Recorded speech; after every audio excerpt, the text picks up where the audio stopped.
친구들 안녕하세요. 즐거운 국악 시간입니다.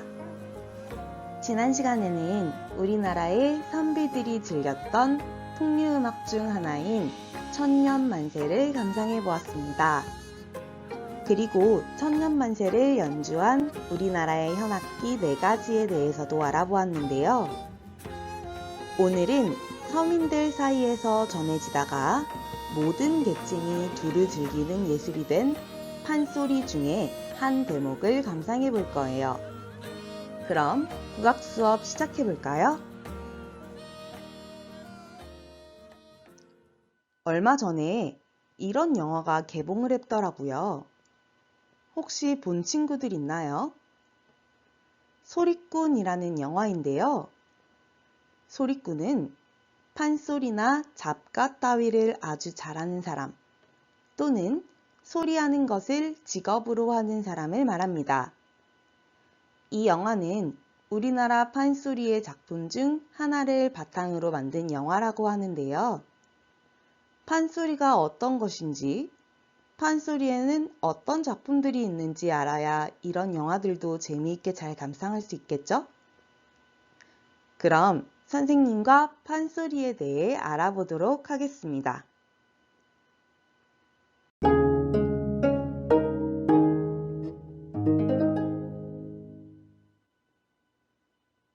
교과서 40쪽입니다.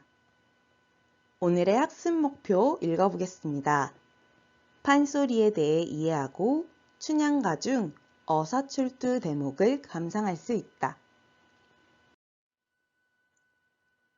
판소리라는 말은 여러 사람이 모인 장소라는 뜻과 노래라는 뜻의 판과 소리가 합쳐진 말입니다. 판소리는 한 명의 창자가 긴 이야기를 고수의 북장단에 맞춰 소리, 안일이, 발림으로 표현하는 공연 예술입니다.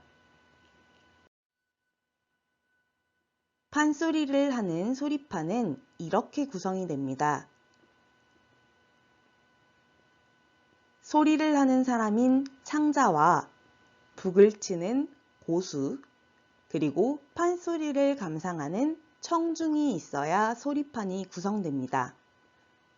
창자 중에 소리를 특별히 잘하는 사람을 명창이라고 하고, 고수 중 북장단을 특별히 잘 치는 사람을 명고수라고 부르며, 청중 중에 소리를 잘 이해하고 분별하는 사람을 귀명창이라고 부릅니다.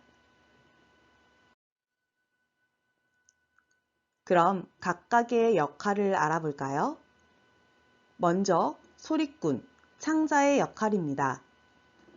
창자의 역할은 소리, 안일이, 발림이 있습니다.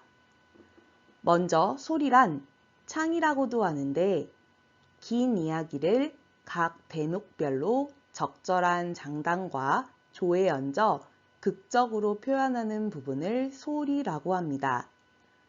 이야기의 내용에 따라 가장 느린 장단인 진양조부터 가장 빠른 장단인 휘몰이까지 다양한 장단이 쓰이게 됩니다.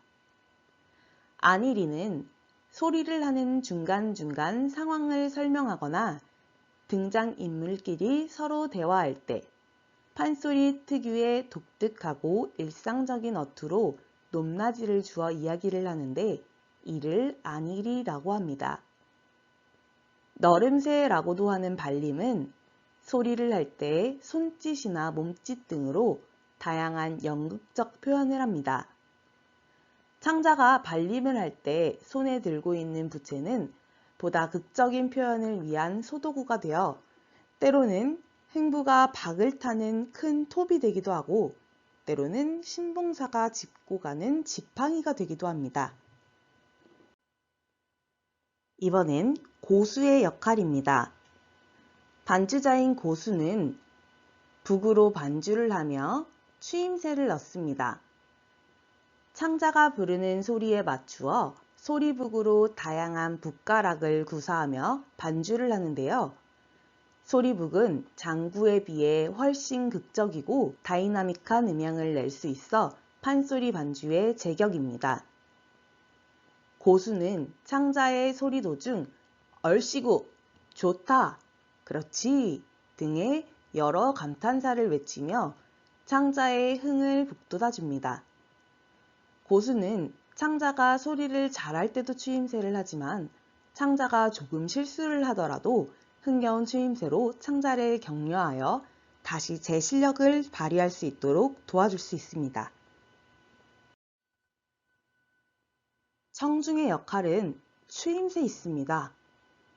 청중 역시 소리를 감상하면서 으이! 잘한다! 그렇지! 등의 다양한 추임새로 소리판에 적극적으로 참여합니다. 추임새를 넣어야 할 곳이 정해져 있지는 않지만 창자가 소리를 잠시 쉴 때나 적절한 곳에 잘 해주면 좋습니다. 이런 추임새는 소리꾼에게 힘을 실어줄 뿐만 아니라 소리판의 흥을 극대화시킬 수 있기 때문에 추임새는 청중의 중요한 역할입니다.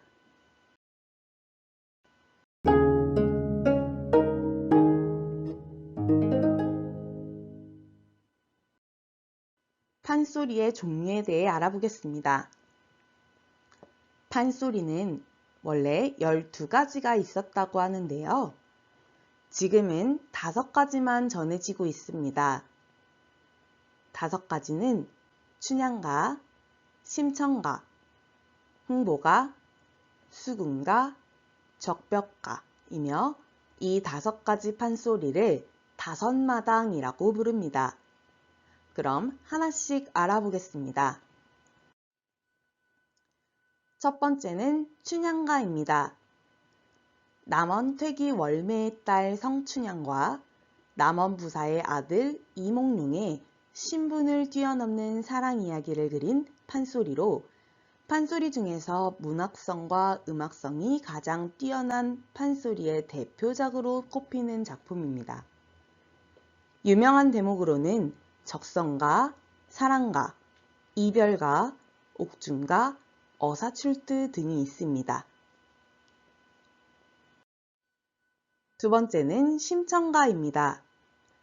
효녀 심청이 눈먼 아버지의 눈을 뜨게 하기 위해 인당수의 제물로 팔려 바다에 빠지지만 지극한 효심에 감동한 옥황상제의 도움으로 환생하여 황후가 되고 마침내 아버지의 눈을 뜨게 한다는 내용의 판소리입니다.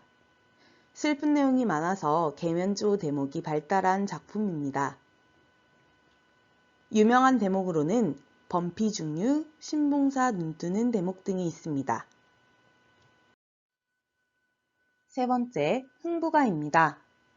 가난하고 착한 아우 흥부와 욕심 많은 놀부 형제의 이야기예요. 권선징악의 주제와 형제 간의 우애를 소재로 한 이 작품은 춘향가와 심청가에 비해 소리의 짜임새도 비교적 간단하고 안일이와 재단이 많아 대중들에게 인기가 많습니다. 제비노정기, 박타령, 화초장 타령, 제비 후리러 나가는데 등의 대목이 유명합니다. 네 번째는 수군가입니다. 병든 용왕을 살리는데 토끼의 간이 필요하다는 말을 듣고 자라가 자청하여 육지로 나가 토끼를 깨어오지만 토끼는 임기응변으로 용왕을 속이고 다시 육지로 돌아간다는 내용입니다.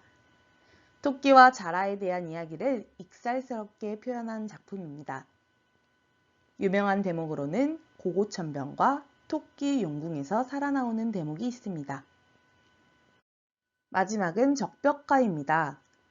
중국 소설인 삼국지 중 적벽대전에 관한 내용을 판소리로 구성한 작품입니다. 유비, 관우, 장비의 의리가 주제이며 다른 판소리와 달리 소설을 대본으로 삼았다는 점이 독특합니다. 남자들만 등장하는 전쟁 이야기를 펼치기 때문에 아기자기한 변화는 적습니다. 삼고초려, 적벽강 싸움, 조자룡 활 쏘는 대목이 유명합니다.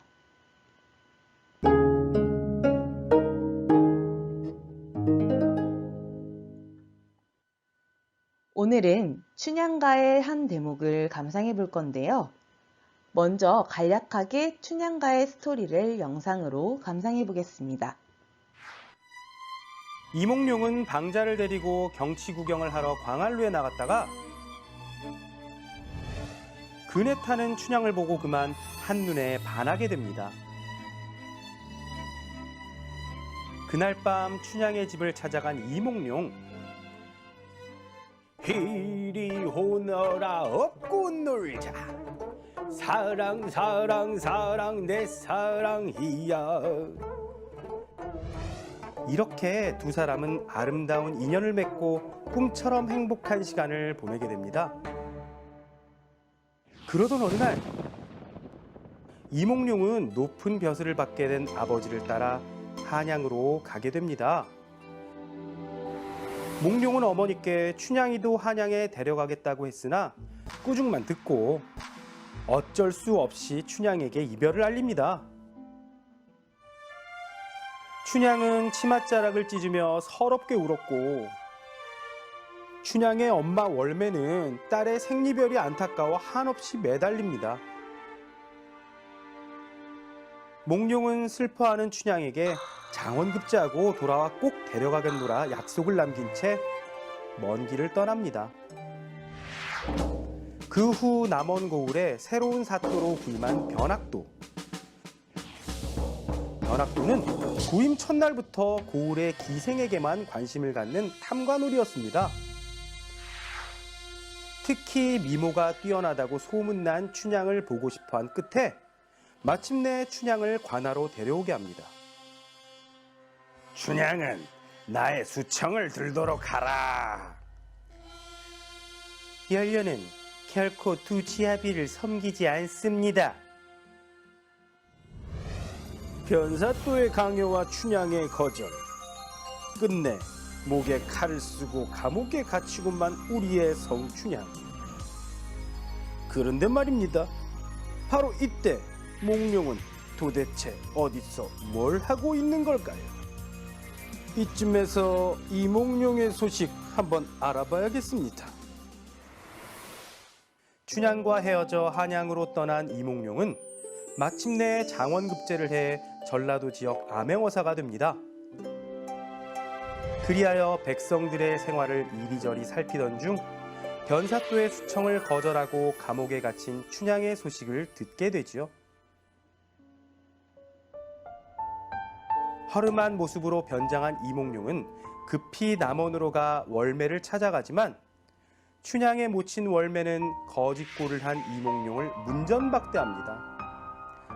아, 내 딸 춘향은 어찌하란 말인고. 사또의 수청을 끝내 거절한 춘향은 자신이 매맞아 죽게 되면 꿈에도 그리던 몽룡의 선산발치에 묻어달라고 옥에 찾아온 이몽룡에게 부탁을 남깁니다. 드디어 변학도의 생일잔칫날. 생일잔치에 참석하기 위해 남원 관하로 모여든 인근 고을 수령들. 잔치의 흥이 오를 대로 올랐을 무렵 거짓 차림으로 잔치에 온 어사 이몽룡. 탐관오리를 비판하는 시 한 수를 짓습니다. 저 술은 1만 백성의 피요, 저 안주는 1만 백성의 기름이라. 촛불 눈물 떨어질 때 백성의 눈물 떨어지고 노랫소리 높은 곳에 원망소리 높도다. 뭔가 낌새를 눈치챈 사람들은 슬그머니 하나 둘 관아를 빠져나가는데 술이 잔뜩 취한 변사또는 눈치 없이 춘향을 대령하라 호통을 칩니다. 바로 이때 암행어사 출두야! 요란한 외침과 함께 암행어사 일행이 등장합니다. 어사는 변사또의 관직을 박탈하고 옥에 갇힌 죄인들을 일일이 조사해 그 억울함을 풀어주게 되는데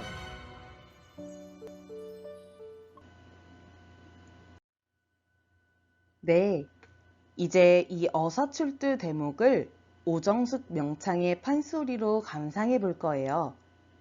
한참 평화롭게 변사또의 생일잔치 중이었던 이곳 남원 관아에 암행어사로 변장한 이몽룡이 암행어사 출두야 라는 소리와 함께 등장하면서 난장판으로 변하는 장면을 소리로 표현하고 있습니다. 이 긴박하고 정신없는 장면을 판소리로 감상해 보겠습니다. 그때 그거 샀더니만 앉았다 일어서며 지지개를 볼것. 이렇게 좌석이 섬뜩하고 여보 본관장 내 잘 얻어먹고 잘 놀다 잘 가오마는 원 좌석에 이리 섬뜩하니 이런 낙흥이 없어 그랴. 본관이 물색 모르고 어사토게 포악한다. 아 이 사람 너무 인사야. 잘 가든지 못 가든지 이 날개통에 신사는 무슨 놈 신사요. 어사도 어이없어 본관을 미보며 그럴 일이야. 그러면 우리 조금 이따가 또 만나봅시다. 뜰 아래 내려서서 좌우로 살펴본 장패역조 수십 명의 장사꾼으로 재림새를 오고 배랭이를 숙여 쓰고 구경꾼한테서 드문 음성 들어서 오삿돈을 바라본다.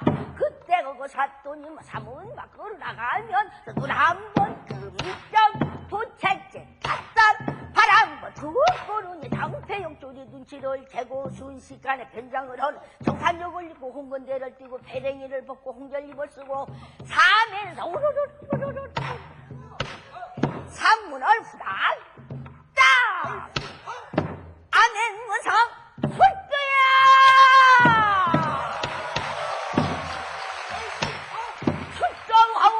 출동하옵신다 출두야 두세 번 외는 소리 하나리 탑상 무너지고 땅이 툭 꺼지란 듯 백일백일 진동오고 여름날이 불이 붙어 가슴이 다 타려는구나. 가급수링이 너걸 잃고 당근 바람 벗은 네, 재미있게 감상했나요? 혼자서 북반주 하나로 이야기를 풀어가며 사람들을 웃기고 울리고 기쁨과 감동을 주는 판소리. 정말 매력적이지 않나요? 오늘은 우리나라의 모든 계층이 두루 즐겼던 예술인 판소리에 대해 알아보고 판소리의 5마당 중 춘향가의 어사출두 대목을 감상했습니다. 시대에 맞게 전통을 지키면서도 다양한 방법으로 우리 국악은 변화하고 있습니다. 판소리도 마찬가지고요. 마지막으로 같은 대목을 서양악기로 반주한 어사출두 대목을 들으면서 국악 수업을 마치겠습니다. 선생님과 함께한 국악 수업은 오늘까지입니다. 우리 친구들과 직접 만나서 수업을 하지는 못했지만 이렇게라도 함께 우리 음악을 듣고 부를 수 있어서 즐거웠답니다. 앞으로 국악은 오래되고 지루한 것이라고만 생각하지 말고 우리 음악에 많이 관심을 가지고 사랑할 줄 아는 북예출 친구들이 되어주세요. 그럼 안녕!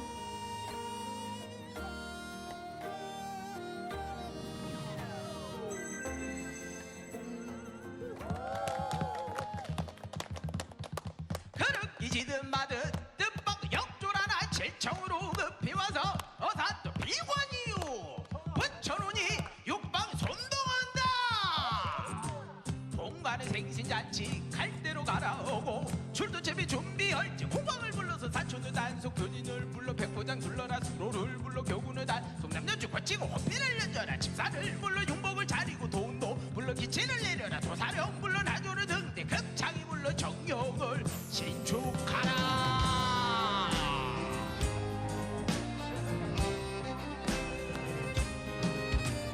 대방을 불러 기생행수에게 은근히 북부하되 어사또 허신모양 서울 사신 양반이라 기생 귀하니 읍사에도 다리 없이 착시를 가는 천하. 일이 한참 분발할 때 그때요 곡성이 일어서며 내가 이리 또 떨린 것이 아마도 나는 초합칭 날인가 싶어 어서 가봐야겠소.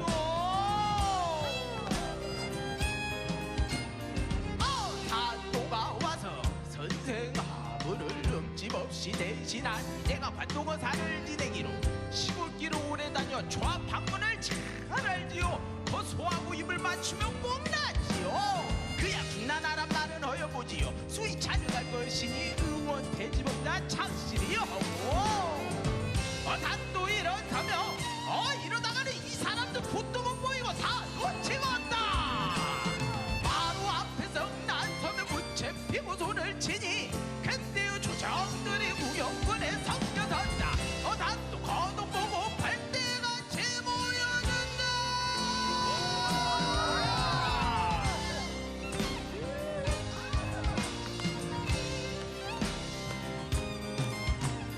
해같은 마패를 달같이들 메고 달같은 마패를 해같이들 메고 단문가를 기다리며 암행어사